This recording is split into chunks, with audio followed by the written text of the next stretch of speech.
Leak വരണ്ട വെച്ചിട്ട് ഒന്ന് ടൈറ്റ് ആക്കിയതാ, എട്ടിൻ്റെ പണി കെട്ടി കേട്ടോ. അപ്പോൾ ഈ കാണുന്ന ഊഞ്ഞാൽ വന്ന ഭാഗത്ത് ബാക്കിലൊരു പോപ്പപ്പ് ഉണ്ടായിരുന്നു, അതായത് സ്പ്രിംഗ്ലർ ഈ കാണുന്നത്. അതിനെ മാറ്റിയിട്ട് രണ്ട് സൈഡിലേക്ക് സ്വിഫ്റ്റ് ചെയ്യാണ്, അതായത് ചെറുതും വലുതുമാണ് അങ്ങോട്ട് മാറ്റിയിട്ടാണ് വെക്കുന്നത് കേട്ടോ.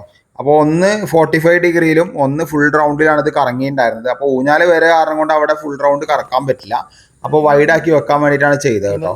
അപ്പോൾ ഈ കാണുന്ന FT ആണ്ട് പൊട്ടി, വേറെ ഒന്നുമില്ല, ജസ്റ്റ് ഒന്ന് ടൈറ്റ് ആയി സാധനം. അപ്പോൾ ഒന്നും കൂടി ഉണ്ട് പിടിച്ചത്, ആ സാധനം ഉള്ളിൽ നിന്ന് പൊട്ടിപ്പോയി. അപ്പോൾ ഇതിൻ്റെ അടിഭാഗത്തുള്ളത് 50 kg പൈപ്പാണ്. അപ്പോൾ കുറച്ച് മണ്ണും അതേപോലെ പുല്ലും മാറ്റിയിട്ട് സാധനം എങ്ങനെയൊക്കെ മുറിച്ചെടുത്ത് രണ്ടാമത് സെറ്റ് ചെയ്തു. ഒരു 15 മിനിറ്റ് തീരേണ്ട പണി ഒരു 3/4 മണിക്കൂർ ആയിമ്പോൾ തന്നെ മല്ലി കെട്ടിട്ടോ. സംഭവം കറക്റ്റായിട്ട് വെച്ച് കൊടുത്തിട്ടുണ്ട്.